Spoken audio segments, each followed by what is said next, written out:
이 새벽 예배하시는 모든 분들 하나님의 은혜가 가득하시기를 주님의 이름으로 축복합니다.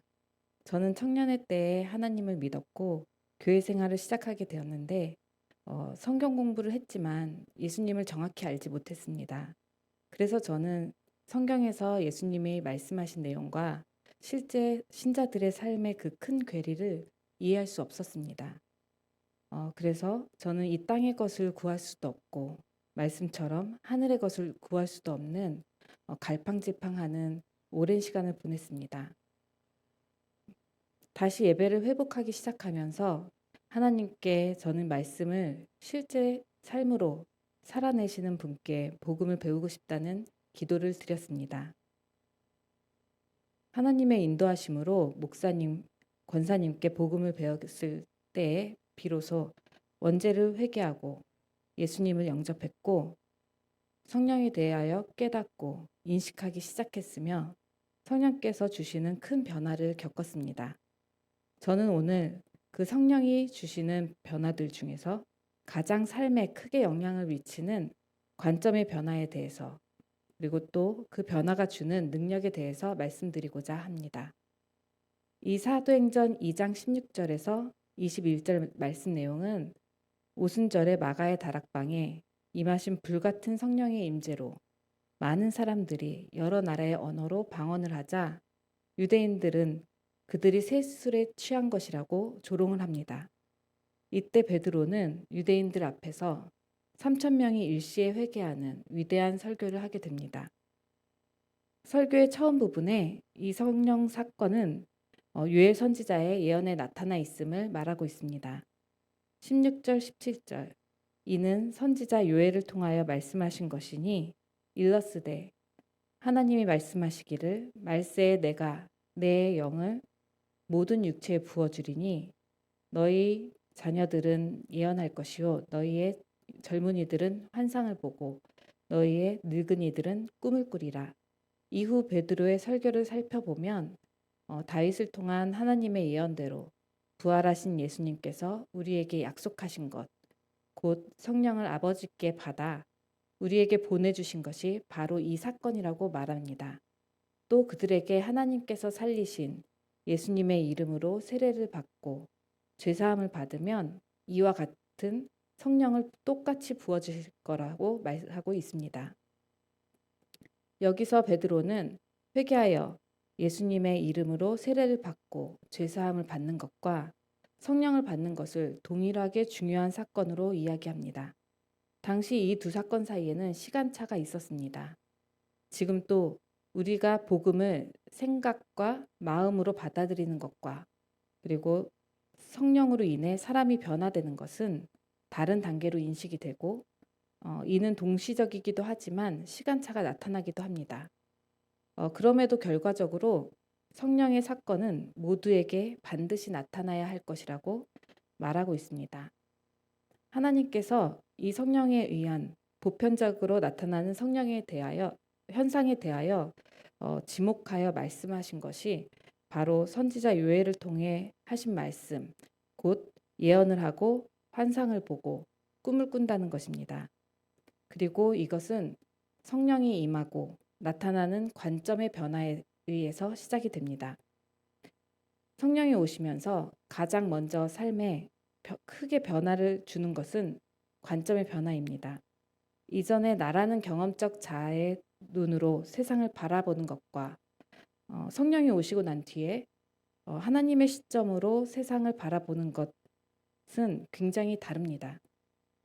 예를 들어 우리가 드라마나 영화를 볼 때 등장인물 간의 오해와 갈등을 대부분 그런 관점의 차이에서 온다는 것을 알고 있습니다. 엇갈린 상황 속에서 오해가 만들어지고 말과 행동의 의도가 다르게 해석되면서 생긴 갈등이 전지적 작가 시점에 관객들은 왜 일어나는지 모두 알고 있지만 등장인물들만큼은 절대 알지 못합니다. 이 모든 사건을 지켜보는 관객들은 등장인물들의 오해와 갈등에 대해 매우 답답함을 느끼게 됩니다. 우리의 삶은 이와 같습니다. 전지적으로 바라보는 하나님께서는 우리가 왜 이 상황 속에 있는지 모두 알고 계시지만 개인의 제한적 관점으로는 이 일을 알 수도 없고 이해할 수도 없습니다.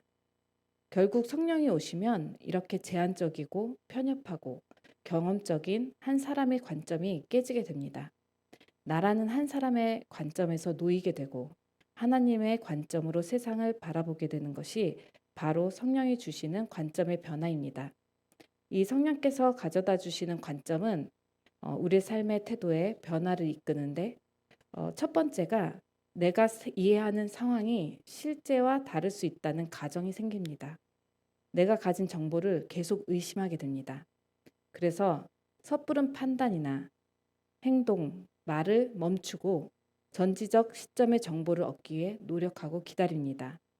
이를 기도하며 기다리면 결국 내 관점이 깨지는 경험을 하게 되고 이후로는 더욱 처음 단편적으로 접한 정보에 의해서 생각, 판단을 하지 않게 될 뿐 아니라 이전까지 내가 쌓아온 경험적인 고정관념들에 대해서도 의심을 하게 됩니다. 경험은 나에게 많은 정보를 주지만 결과적으로 상당히 편협하고 제한적일 수밖에 없습니다.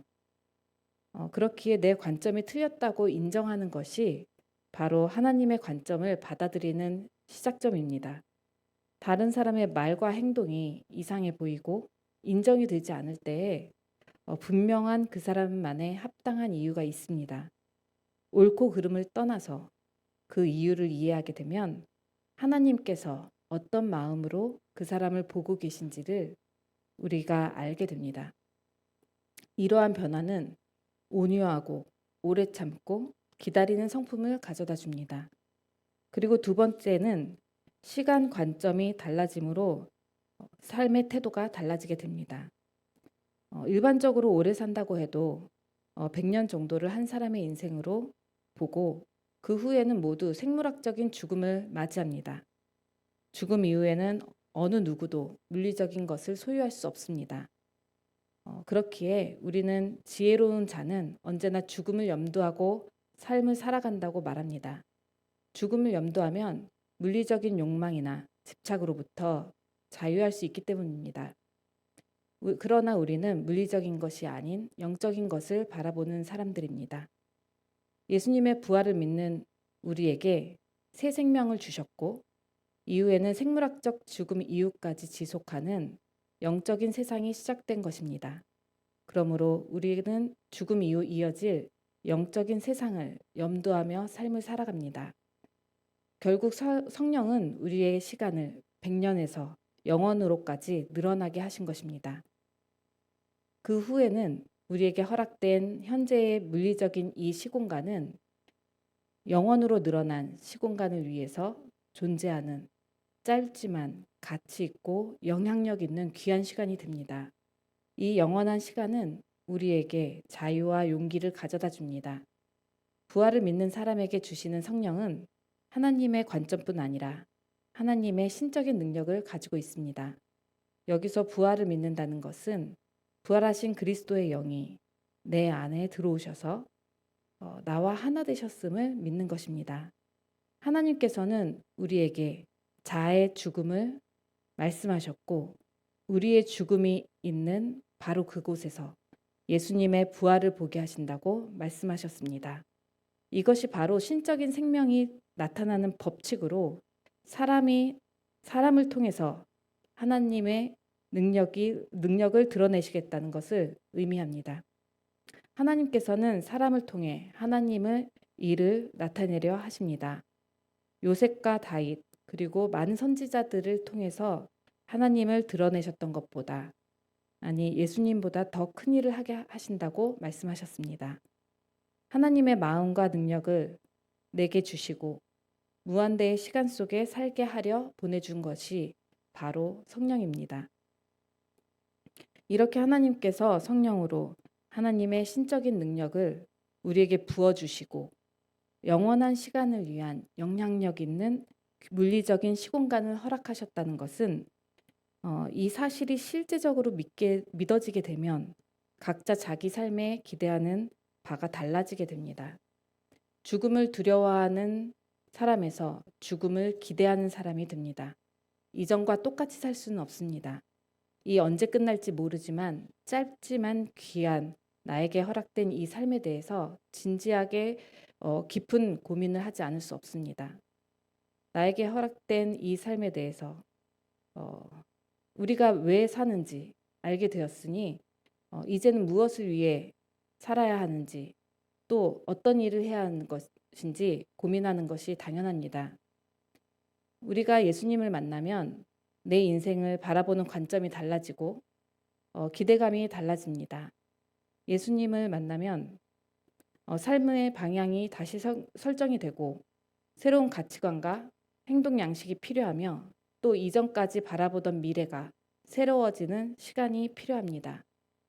이것이 바로 성령이 임하면 거쳐야 하는 단계입니다. 아마 청년 사울도 다메섹 도상에서 예수님을 만난 이후 바나바를 만나기 전까지 이러한 시간을 보내지 않았을까 합니다. 하나님께서는 사람을 다른 피조물과 구별하여 만드셨습니다. 자유의지를 주셨고 선악과를 주셨습니다. 이 두 가지는 사람이 하나님과 살아있는 교제를 할 수 있는 관계로 만드셨고 타락 이후에도 이를 거두지 않으셨습니다. 지금도 우리에게 있습니다. 나의 생각과 자유의지와 이 물리적인 현실에서의 매일의 자기 결정권은 하나님의 일을 할 수도 있고 사단의 일을 할 수도 있습니다. 왜 사람을 그런 큰 영향력을 가진 존재로 만드셨을까요? 3차원 세상에서 유일한 영적인 동시에 물리적인 존재인 사람을 통해서 영의 일들을 눈에 보이는 형태로 나타내려 하시는 것입니다. 그러기에 성령이 임한 사람은 하나님의 통로가 됩니다. 성령이 임한 사람은 영원한 시간 위에서 하나님의 관점으로 세상을 바라보는 존재입니다. 사실상 이 물리적인 시간 속에서 현 세상의 끝날, 곧 새하늘 새 땅까지 남는 것은 오로지 사람밖에 없습니다. 그래서 성령이 임한 사람은 사람을 향하게 됩니다. 사람에게 관심이 생기고 사람이 중요하게 됩니다. 그리고 사람이 살아났으면 좋겠다는 바람이 생깁니다. 이것이 바로 성령이 주시는 소망이고 비전의 방향성입니다. 저는 복음으로 세상이 달리 보이기 시작하면서 사람을 만날 때마다 각 사람이 바라보는 그 지점이 보이기 시작했습니다.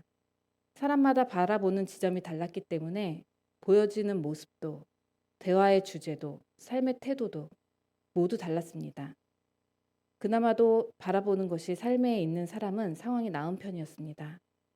그 중에서 가장 안타까운 분들이 바로 죽음만을 바라보는 분들이었습니다.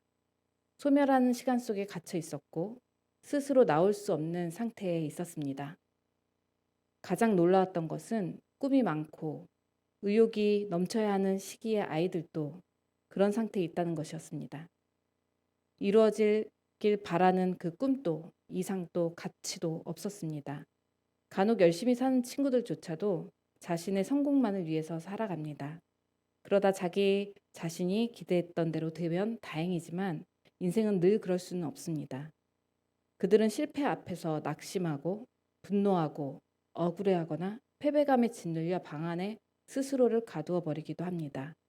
이 아이들은 자신이 어떤 회사를 만들고 어떤 공동체를 만들고 어떤 나라를 만들고 싶다는 생각을 하지 않습니다. 세상을 바꿀 수 있다는 생각을 하지 못합니다. 저는 아마도 이것이 무력감에 의한 것이라는 생각을 했습니다.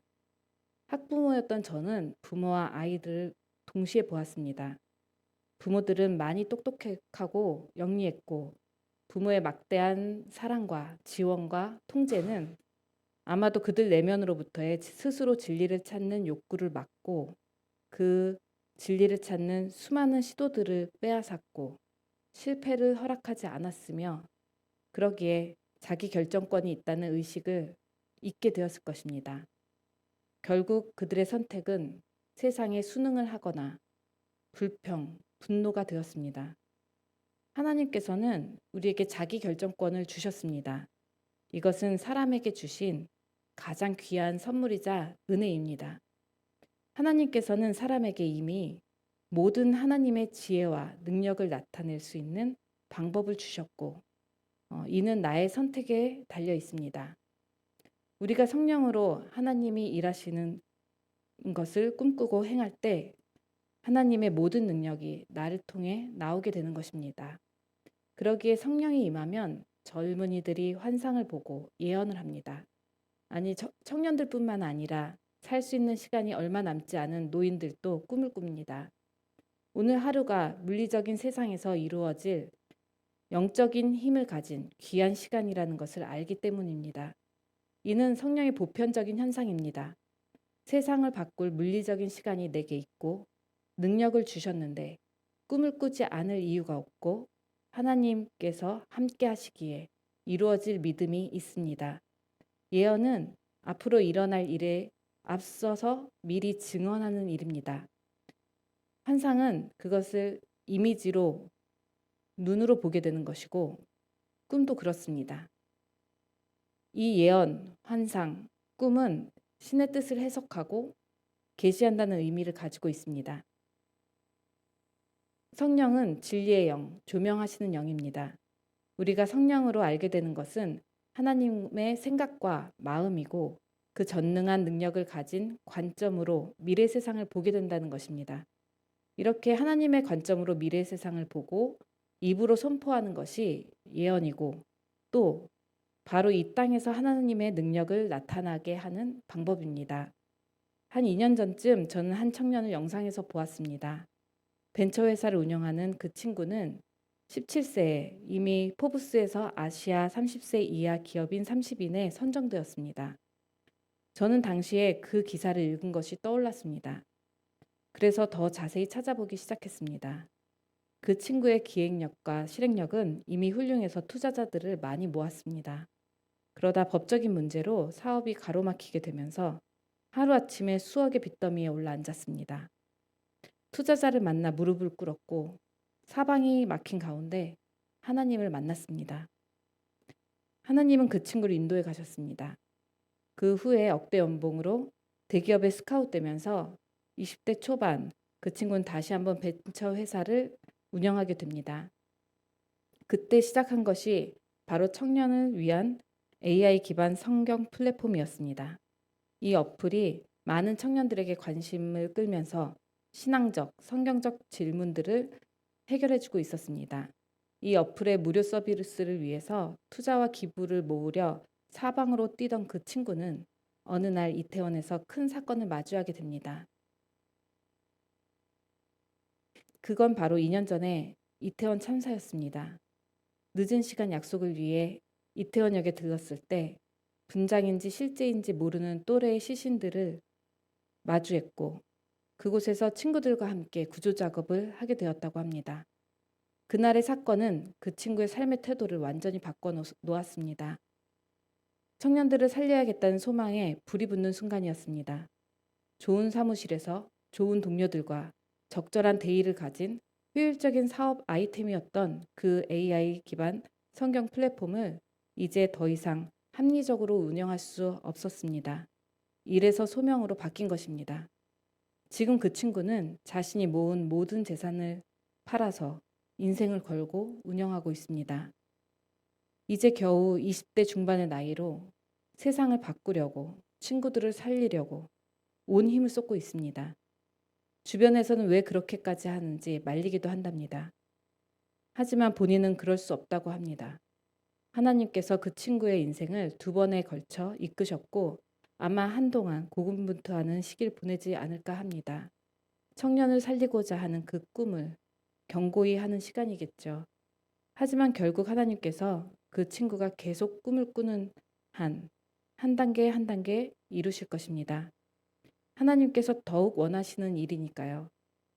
우리는 한 곳을 바라봅니다. 멀지 않은 미래입니다. 미래의 일들은 우리의 입을 통해서 예언하게 하시고 환상으로 보게 하시며 꿈을 꾸게 하십니다. 마음에 두신 소원을 하나님의 능력으로 이루신다고 약속하셨습니다. 이를 위해 지금 내가 해야 하는 일은 하나님의 마음으로 열망하는 것을 눈으로 보고 그리며 입으로 선포하는 것이고 나의 오늘 하루는 하나님께서 일을 이루어 가시는 소중한 물리적인 시간입니다. 그러면 나를 통해 선포된 예언과 소망이 이루어지기를 더욱 바라시는 능력의 주님을 만나게 됩니다. 내가 내 영을 모든 육체에 부어주리니 너희의 자녀들은 예언할 것이요 너희의 젊은이들은 환상을 보고 너희의 늙은이들은 꿈을 꾸리라. 예언과 환상과 꿈은 하나님께서 먼저 나타내신 보편적인 성령의 선물입니다. 성령께서 예언과 환상과 꿈을 주시는 이유는 타인을 위해서기도 하지만 더욱 중요한 이유는 자기 자신을 위해서입니다. 우리에게 이것은 눈앞의 상황과 고난과 현실에 빠지지 않고 눈을 들어 하나님을 바라보게 하는 수단이고, 이는 우리의 믿음을 더욱 견고히 합니다. 우리에게 이 거룩한 꿈이 없으면 우리는 아직 길을 찾지 못한 사람과 똑같이 헤매게 됩니다. 하나님의 뜻을 분별하기 어렵습니다. 그렇기에 예수님께서 스스로를 길이요, 진리요, 생명이라 하신 것입니다. 우리가 생명으로 향하는 유일한 길은 오직 진리이신 예수님이고, 이는 바로 하나님의 거룩한 꿈을 꾸고 이루어가는 그 길을 의미합니다. 그의 나라와 의를 구하는 일입니다. 우리가 하나님의 일을 할 때에 하나님께서 우리의 일을 하신다고 하셨습니다. 성도 여러분들, 모두 거룩한 꿈을 꾸시고 나의 한계를 지나 이루시는 하나님의 역사를 보는 귀한 하루 되시기를 축복합니다. 감사합니다.